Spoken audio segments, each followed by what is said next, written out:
ยูทูบเบอร์กำลังมาซาป่าตอนนี้เพิ่นว่าได้คาดกะว่าซาแห้งแล้วที่ได้ประมาณ5 โล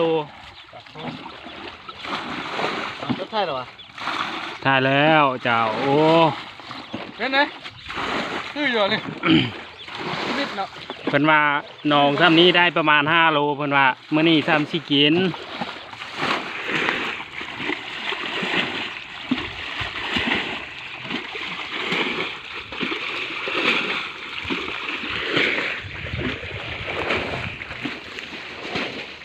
แห้งเลยเด็กโอ้ลงไปไหวไก่จีแห้งเลยไก่ตัวดำเจ้า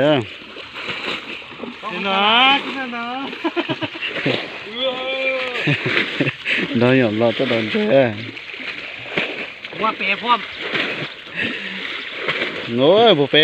ก็ได้ดูนี่เจ้าหูเดียวอยู่ดิหูหนักเลยฟังไว้เพียวเอวบ่ได้เรื่องแห้งพุทธเอามาซีไหม